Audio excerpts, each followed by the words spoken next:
الحمد لله نحمده ونستعينه ونستغفره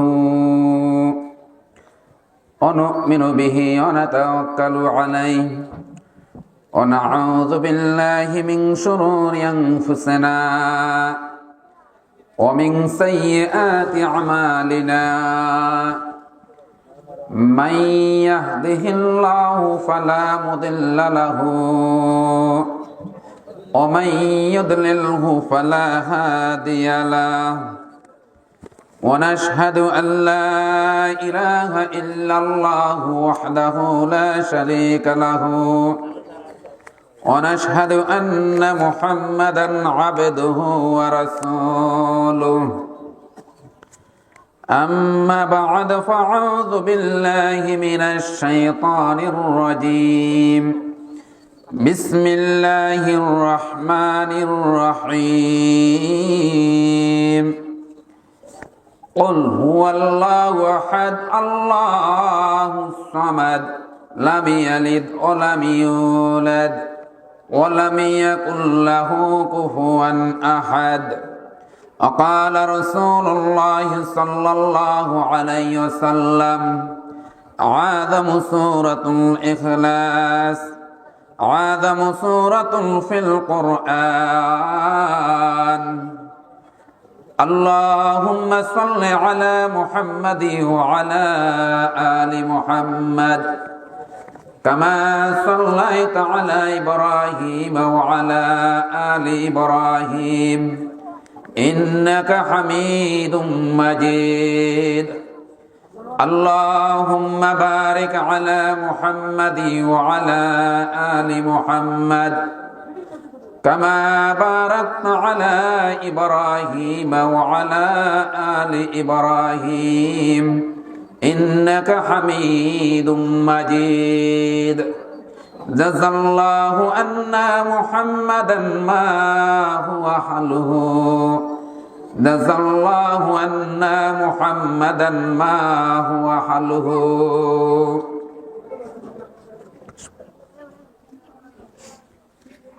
আলহামদুলিল্লাহ আল্লাহ পাক রব্বুল আলামিন দরবারে লাখ কোটি শুকর যে মহান আল্লাহ পাক রব্বুল আলামিন আমাদেরকে বিভিন্ন কাজকর্ম থেকে ফারেক করে আসরের পর আমাদেরকে এই মাহফিলের প্যান্ডলে বসার সেই তৌফিক দান করেছেন। এই জন্য আমরা সেই মনিবের দরবারে শুকর আদায় করি আলহামদুলিল্লাহ। আল্লাহ পাক রব্বুল আলামিন কোরআন নাজিল করলেন যে আমরা আমাদের প্রিয় নবী হযরত মুহাম্মদ মুস্তাফা সাল্লাল্লাহু আলাইহি সাল্লামের মাধ্যমে আমরা পবিত্র 30 পারা কালামুল্লাহ পেয়েছি। মুসলমানদের জন্য এটাই সৌভাগ্য, এটাই ভাগ্যবান। এর চেয়ে বড় নেয়ামত আর কি হইতে পারে? যে নবীর মাধ্যমে আমরা আল্লাহর কোরআন পেয়েছি। আমাদের মতন ধন্য মুসলমান আর পৃথিবীর যোগে আর কেউ শ্রেষ্ঠ হইতে পারে না। কারণ এই কোরআন আমাকে জান্নাতে নিয়ে যাবেন, আর এই কোরআনের ব্যতিক্রম আমি যদি করি তাহলে আমার জন্য রয়েছে জাহান্নাম। আল্লাহ তাআলা দুটি পথ রাখছেন, যে একটি হচ্ছে জান্নাতের পথ, একটি হচ্ছে জাহান্নামের পথ। ওয়া ইন্নাল জাহিমা হিয়াল মাওয়া, তুমি যদি খারাপ কাজ করো তাহলে তুমি জাহান্নামে যেতে হবে। ওয়া ইন্নাল জান্নাতা হিয়াল মাওয়া, তুমি যদি ভালো আমল করো তাহলে তোমার জন্য আমি রাখছি বিশাল এক জান্নাত, যে জান্নাতে তুমি চিরকাল থাকবা, তোমার আর কোনো মৃত্যু হবে না। তাহলে অল্প সময় অল্প হায়াতে এই দুনিয়াতে বসবাস করব, আবার এই দুনিয়ায় ছেড়ে আমরা সবাই একদিন চলে যেতে হবে সেই অন্ধকার কবরে। কেউ থাকবে না, কেউ থাকবে কি? কেউ থাকবে না। সেই অন্ধকার কবরকে সামনে নিয়ে, সেই আমার পথ যাত্রাকে সামনে নিয়ে, যে আমি দুনিয়াতে মুসাফির হিসাবে এইভাবে চলাফেরা করতে হবে, যেহেতু আমি কবরের যাত্রী। আমি কিসের যাত্রী ভাই? আমি কবরের যাত্রী। কারণ সকলেই মৃত্যুকে বিশ্বাস করে, কিন্তু মৃত্যুর পরে আমার কি স্থান হবে, আমি কোন অবস্থানে উঠব, আমি কোনখানে থাকব, আমার কবরে কি হবে, আমার ফুলসারাতে কি হবে, আমার হাসরে কি হবে, ময়দানে কি হবে, কিন্তু সেই চিন্তা ফিকির কেউ করে না। কিন্তু একটা দিলের ভিতরে বিশ্বাস করে প্রত্যেক মুসলমান জাতি যে আমার মৃত্যু হবে, কথা ঠিক আছে না?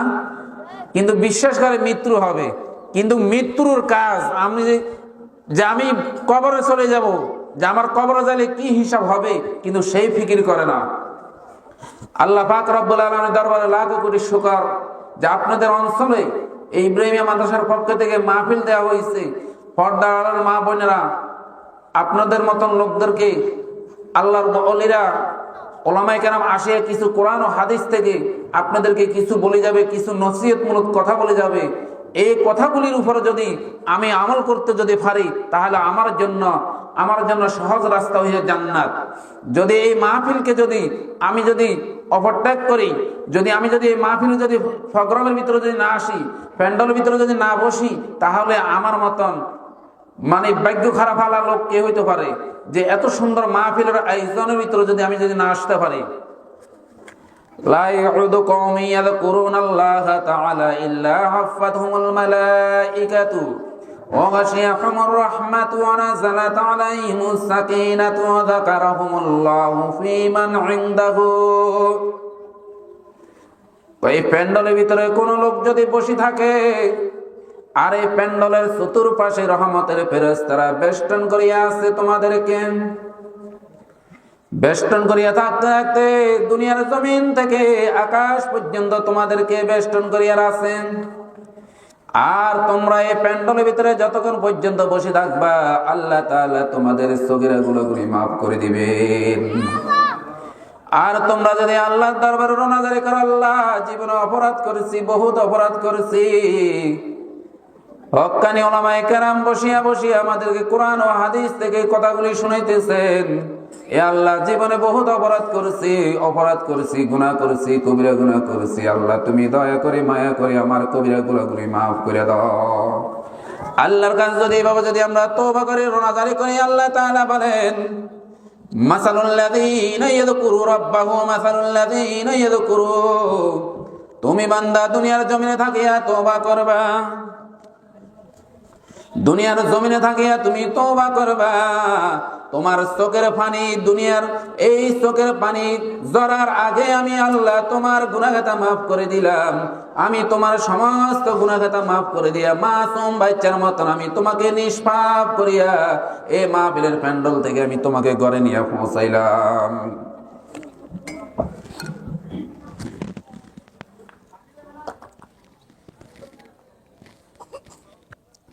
আমি আপনাদের সামনে ছোট্ট একটা সূরা বলছি।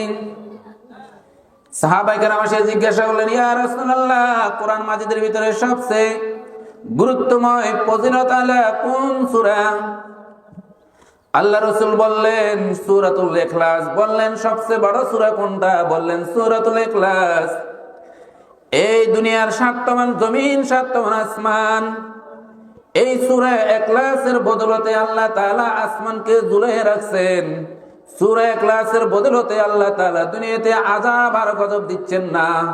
যতদিন পর্যন্ত সূরা ইখলাসের তেলাওয়াত চলতে থাকবে, আল্লাহ তাআলা দুনিয়ার জমিনে কোনো আযাব আর গজব দিয়ে মানুষদেরকে ধ্বংস করবেন না। সুবহানাল্লাহ।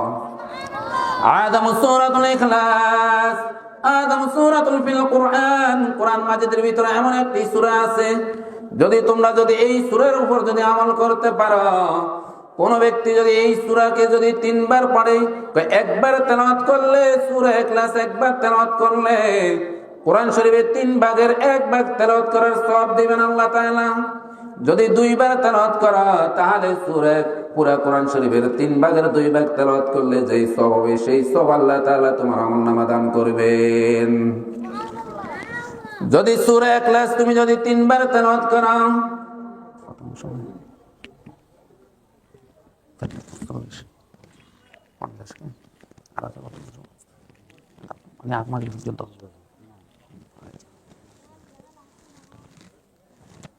যদি সূরা ইখলাস তোমরা 3 বার তেলাওয়াত করো, 3 বার পড়ো, ও আমার বৃদ্ধ বাবারা মনোযোগ সহকারে শুনেন, পর্দার আড়ালের মা বোনেরা, দীর্ঘ 1 বছর পর আপনাদের জন্য একটি মাহফিলের আয়োজন করা হয়েছে।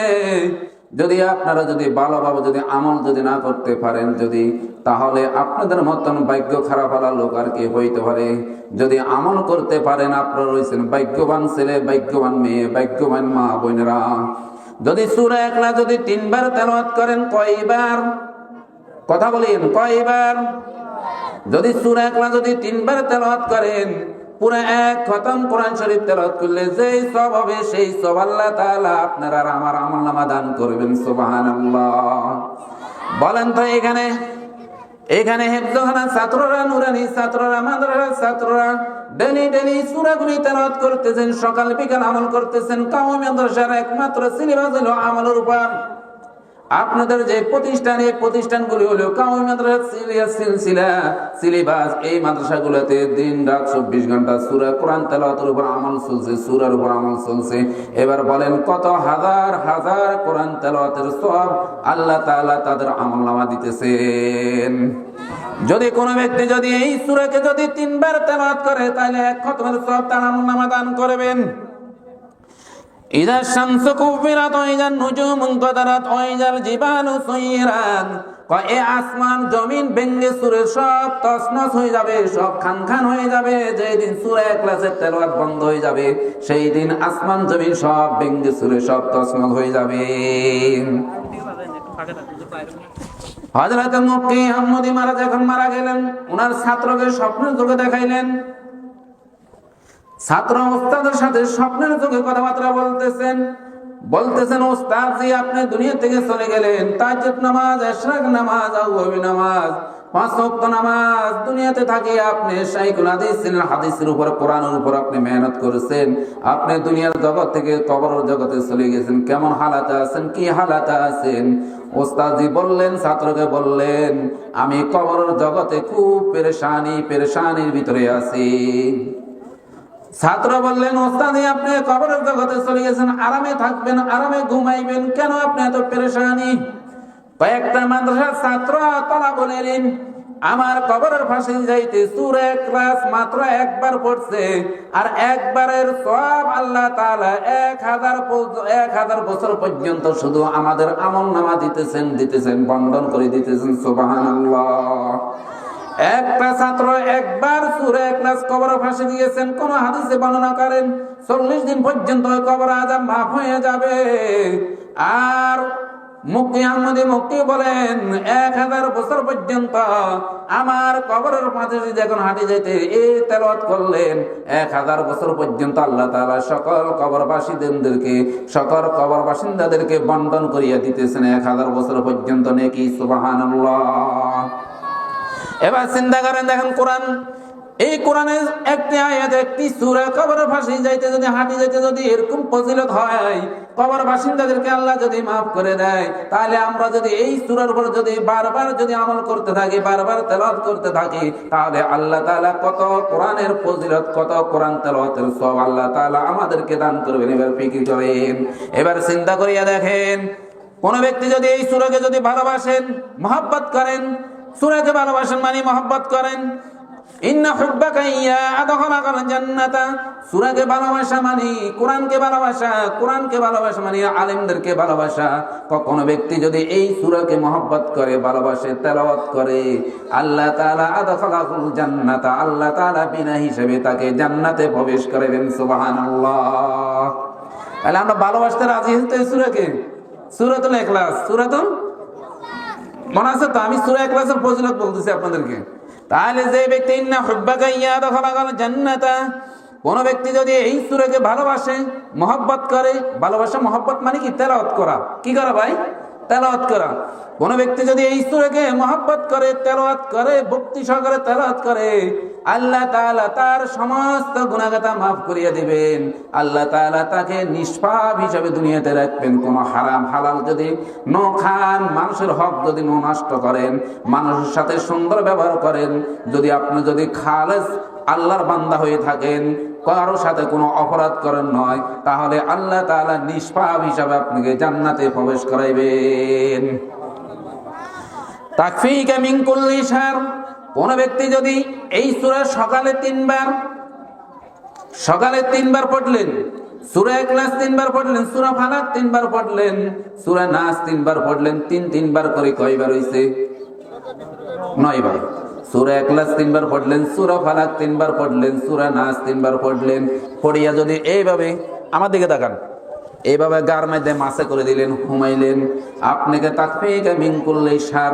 আল্লাহ রাসূলের হাদিস বলেন, আপনাকে দুনিয়ার শত্রু, বান টোড়া ইত্যাদি জাদু মন্ত্রর শত্রু যত সমস্যা আছে, হিংসুক জানোয়ার, আপনাকে অর্থাৎ দুনিয়ার কোনো ক্ষতি বস্তু আপনাকে কোনো ক্ষতি করতে পারবে না। যদি আল্লাহ রাসূলের হাদিসকে অবিশ্বাস করেন তাহলে তো ঈমানও থাকবে না। কি থাকবে না? কথা বুঝুন তো। আল্লাহ রাসূলের হাদিসকে যদি অবিশ্বাস করেন তাহলে তো ঈমানও থাকবে না। তাহলে আল্লাহ রাসূলের হাদিস, আমাদের নবীর হাদিস কি কয়? তাকফীকা মিন কুল্লি শার। আপনি যদি সকালে যদি এইভাবে 3 বার করে যদি 9 বার তেলাওয়াত করেন, আবার মাগরিবের নামাজ পড়িয়া ওই জানাজার নামাজে মুসল্লাতে বসিয়া যদি আপনি সূরা ইখলাস, সূরা ফালাক, সূরা নাস যদি আবার 3 বার পড়িয়া গা যদি এভাবে মাসে করে দেন, তাহলে আপনাকে কোনো হিংস্র বিদ্যুৎ, আপনাকে কোনো শত্রু জানোয়ার, আপনাকে কোনো ক্ষতি বস্তু, আপনাকে কেউ কিছু করতে পারবে না। তাহলে 1 নম্বরে, প্রথম নম্বরে বললাম কি, 3 বার পড়লে 1 খতমের সওয়াব হয়। আর 3 বার করে আপনি পড়িয়া গায়ে মাসে করে দিলেন, তাহলে আপনাকে কোনো শত্রু কিছু করতে পারবে না, কোনো দুশমন আপনাকে কোনো কিছু করতে পারবে না। ক্বালা রাসূলুল্লাহ সাল্লাল্লাহু আলাইহি ওয়াসাল্লাম, নিয়াতা মার মুহিদান জুনুব খামসিন।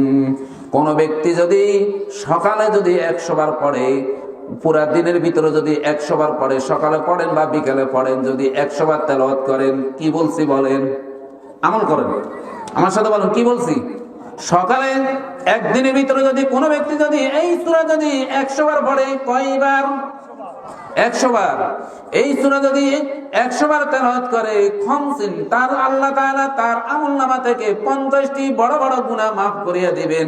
আপনি যত বড় বড় অপরাধ করেছেন, যত বড় বড় আপনার গুনাহ আছে, 50টি গুনাহ, গনা 50টি গুনাহ আল্লাহ তাআলা মাফ করিয়ে দিবেন। কোন ব্যক্তি এরকম কি আছে দিনের ভিতরে 50 বার এরকম 50টি গুনাহ করে? এরকম মানুষ নাই। যদি আল্লাহ নাকাজ করুক, যদি এরকম কোন যদি পাপিষ্টি বান্দা যদি থাকে, আর থাকিয়া যদি সারাদিন বড় অপরাধ করেছেন, বিকাল বেলা যদি নামাজের মসলাতে বসিয়া যদি মাগরিবের নামাজের পড়িয়া নামাজের মসলা বসিয়া যদি এই সূরাকে 100 বার তেলাওয়াত করিয়া যদি সে আল্লাহর দরবারে রোনাজারি করেন, আল্লাহ তাআলা মাসুম বাচ্চার কোনো গুনাহ নাই, মাসুম বাচ্চার মতো নিষ্পাপ করিয়া তাকে কবরের যাত্রী হিসাবে তৈরি করিয়া রাখবেন। কোন ব্যক্তি যদি এই সূরাকে যদি তেলাওয়াত করে আল্লাহর কাছে রোনাজারি করে, আল্লাহ আমার রিজিকের ব্যবস্থা করে দাও, আমার হাজতের ব্যবস্থা করে দাও, আমার যত মুসিবত আছে সব তুমি দূর করিয়া দাও, আল্লাহ তাআলা সব দোয়া কবুল করিয়া নেবেন। কোন ব্যক্তি যদি এই সূরার উপর আমল করিয়া যদি সে যদি আল্লাহর কাছে দোয়া করে, আল্লাহ আমার মেয়েকে বিয়ে দিতে পারি না, আমার ছেলেকে বিয়ে করাতে পারি না, আল্লাহ তুমি বিয়ে শাদীর ব্যবস্থা করে দাও, আল্লাহ রাসূল বলেন তোমার সম্পূর্ণ রাস্তা আল্লাহ সব সহজ করিয়া দিবেন। ওমান করশির মাররা, কোন ব্যক্তি যদি 20 বার তেলাওয়াত করে, কয়বার? প্রথম বলছি 100 বার। কোন ব্যক্তি যদি 20 বার তেলাওয়াত করে, 20 বার পড়ে এই সূরা, ওমান করশির মাররা বুনিয়া লাহু বিহা কসরু ফিল জান্নাহ, কোন ব্যক্তি যদি 20 বার তেলাওয়াত করে, আল্লাহ তাআলা জান্নাতের ভিতরে তার জন্য একটা স্বর্ণরূপা দিয়ে ঘর তৈরি করে রাখবেন। কয়বার তেলাওয়াত করলে একটি ঘর তৈরি করবেন? কয়বার? 20 বার তেলাওয়াত করলে কোথায় ঘর তৈরি করবেন? জান্নাতের ভিতরে ঘর তৈরি করবেন। এবার বলেন, জান্নাতের ভিতরে ঘর তৈরি করার জন্য সবাই রাজি আছেন কিনা? আল্লাহ তাআলা সবাইকে কবুল করে নেন। আল্লাহ এই ছাত্রদের মা বাবাকে কবুল করে নেন। এই মাদ্রাসার জন্য যারা সহযোগিতা করতেছেন সবাইকে আল্লাহ কবুল করিয়া নেন। ওমান করশির মাররা, কোন ব্যক্তি 20 বার হইলে তার জন্য জান্নাতের ভিতরে একটা ঘর তৈরি করবেন। ওমান কর সালাসিনা মাররা বুনিয়া লাহু বিহা কসরু বিল জান্নাহ, কোন ব্যক্তি যদি 30 বার পড়ে, আল্লাহ তাআলা জান্নাতের ভিতরে তার জন্য 3টি ঘর তৈরি করবেন। কয়বার? কয়টি ঘর তৈরি করবেন? 30 বার তেলাওয়াত করলে 3টি ঘর তৈরি করবেন। হযরত ওমর রাদিয়াল্লাহু তাআলা হইতে হাদিস বর্ণনা করেন, ওমর রাদিয়াল্লাহু তাআলা বললেন, ইয়া রাসূলুল্লাহ, যদি এইভাবে যদি আমরা যদি তেলাওয়াত করি, আমরা যদি এভাবে যদি পড়তে থাকি, তাহলে জান্নাতের ভিতরে আমাদের জন্য কি পরিমাণ ঘর হবে? কয়েকটা ভাতের প্লেটের ভিতরে ভাত লইলে অপর পাশে যেরকম খালি থাকে, চতুর্পাশে যেরকম খালি থাকে, জান্নাতের ভিতরে এরকম চতুর্পাশে সব খালি থাকবে, আর অবশিষ্ট জায়গাটা হইলো খালি জায়গা পড়ে থাকবে, আর ভিতরে যেটা আছে সেটা হইলো তোমার সকলের মানুষের জন্য ঘর।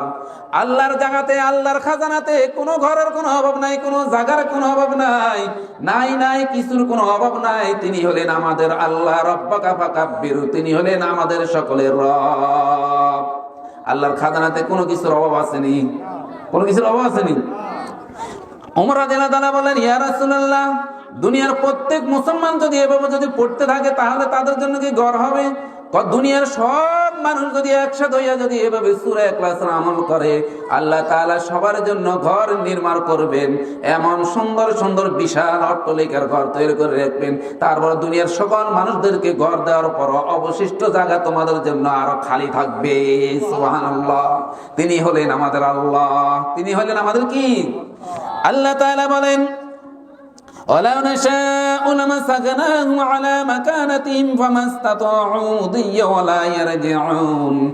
আমি আল্লাহ ইচ্ছা করলে তোমার হাত পা বন্ধ করে দিতে পারি, আমি আল্লাহ ইচ্ছা করলে তোমার চক্ষু নিয়ে যেতে পারি, আমি আল্লাহ ইচ্ছা করলে তোমার দুই পা নিয়ে যেতে পারি, আমি আল্লাহ ইচ্ছা করলে তোমাকে ল্যাংড়া বানাইয়া ঘরে বসাই রাখতে পারি, পারেনি? আমি আল্লাহ ইচ্ছা করলে তোমার এক হাত নিয়ে যেতে পারি। আমি হলাম সেই আল্লাহ। আমি আল্লাহকে তোমরা স্বীকার করিয়া, আমার কোরআনের উপর বিশ্বাস করিয়া, আমল করিয়া কবরের জগতে রওনা দিও। ইয়া আইয়ুহাল্লাযীনা আমানুত্তাকুল্লাহ হাক্কা তুকাতিহি ওয়া লা তামুতুন্না ইল্লা ওয়া আনতুম মুসলিমুন। আল্লাহ তাআলা বলেন, পরিপূর্ণ মুসলমান হইয়া তোমরা কবরের জগতে রওনা দিও। এখন আমরা তো ইয়ান স্বীকার করি সব মুসলমান, কথা ঠিক আছে না? আমরা স্বীকার করিনি সব মুসলমান। যদি আমি সত্যকার মুসলমান হয়ে থাকি, তাহলে আরেকজনের জিনিস আমি ডাইন হাতে ধরছি, আল্লাহ দেখেনি? আল্লাহ তাআলা বলেন, তুমি যে গোপন ভাবে যে কাজ করো না কেন, আমি সব দেখি। পাথরের ভিতরে পোকামাকড়ে কি করে, পাথরের তলে কি করে, তলদশা কি করে, আমি আল্লাহ সব দেখি, আমি আল্লাহ সব দেখি। আমি হলাম তোমাদের সেই রব। সূরা ইখলাসের প্রথম আয়াতের ভিতরে আল্লাহ তাআলা বলেন, কুল হুয়াল্লাহু আহাদ আল্লাহুস সামাদ লাম ইয়ালিদ ওয়া লাম ইউলাদ ওয়া লাম ইয়াকুল লাহু কুফুয়ান আহাদ। প্রথম আয়াতের ভিতরে বলে, বাকিটা আয়াতে বললাম না। প্রথম আয়াতে বলে, আমার ছেলে নাই, আমার সন্তান নাই, আমার মেয়ে নাই, আমার বউ নাই, আমার স্ত্রী নাই, আমার নাই কেউ নাই। আল্লাহ তাআলার কোনো আপন বলতে কেউ নাই। আল্লাহ আল্লাহ আল্লাহ। রব্বাকা ফাকাব্বির, আমার গুণগানের কথা মানুষদেরকে বলিয়া দাও, আমার বড়ত্বের কথা মানুষদেরকে বলিয়া দাও যে আমি মহান আল্লাহ। আমার পাশেও নাই, ডাইনও নাই, আমি কিছু করতে হলো আমি কারো থেকে পরামর্শ চাই না। আল্লাহ কিছু করতে হলে কারো থেকে পরামর্শ চাইনি। আল্লাহ কিছু করতে হলে কারো থেকে পরামর্শ চাইনি। আল্লাহ কিছু করতে হলে কারো থেকে পরামর্শ চায় না। যে কোনো জিনিস আল্লাহর সিদ্ধান্ত অনুযায়ী করবেন আল্লাহ, সেই আল্লাহর উপর বিশ্বাস রাখতে হবে। কথা ঠিক আছে নি? সেই আল্লাহর উপর বিশ্বাস রাখতে হবে। যে আল্লাহ কোরআন পাঠাইছেন সেই কোরআনের উপর বিশ্বাস রাখতে হবে। যে কোরআনের উপর যদি বিশ্বাস যদি না করেন, তাহলে আমাদের ঈমানও থাকবে না। ঈমান এমন এক জিনিস, কথায় বার্তায় মানুষের চলাফেরা, মানুষের ঈমান দুর্বল হয়ে যায়। কিন্তু আমরা হাসি ঠাট্টার ভিতরে আমাদের ঈমানকে আমরা শেষ করে দিয়ে ফেলছি, কিন্তু আমরা তো বুঝি না। তাহলে কথাবার্তা বলতে হলে খুব হুঁশিয়ার বলতে হবে। কথা ঠিক আছে কিনা? কথাবার্তা বলতে হলে খুব হুঁশিয়ার বলতে হবে, খুব সতর্ক সহিত কথাবার্তা বলতে হবে। আমার কথার দ্বারা যদি আমার ঈমানটা যদি চলে যায়, তাহলে আমার জীবনটা হয়ে গেল বরবাদ। আল্লাহ তাআলা আমাদেরকে সবাইকে আমল করার সে তৌফিক দান করেন। তাহলে সূরা ইখলাস 3 বার পড়লে 1 খতমের সওয়াব পাইবেন। আর 3 বার করে সকাল বিকাল আমল করলে কি হবে? হিংসুক জানোয়ার আমাদেরকে কিছু করতে পারবো না। কবর ফাঁসিতে আড়ি চাইলে একবার পড়ে গেলে কি হয়? কবর আল্লাহদেরকে আল্লাহ কি করেন? মাফ করে দেন। কবর আল্লাহদেরকে কি করেন? মাফ করে দেন। একবার পড়লে জান্নাতের ভিতরে আমার জন্য কি করেন? একটি ঘর তৈরি করেন। 2 বার পড়লে 2টি ঘর। এইভাবে যত পড়ুন তত আমার জন্য জান্নাতের ভিতরে কি হবে? গড় হবে। তাহলে সূরা ইখলাসের উপর আমরা আমল করতে রাজি আছি তো? আল্লাহ তাআলা সবাইকে সূরা ইখলাসের আমল করার সে তৌফিক দান করেন। ওয়া আখিরু দাওয়ানা আনিল হামদুলিল্লাহি রাব্বিল আলামিন। আসসালামু আলাইকুম ওয়া রাহমাতুল্লাহি ওয়া বারাকাতুহু।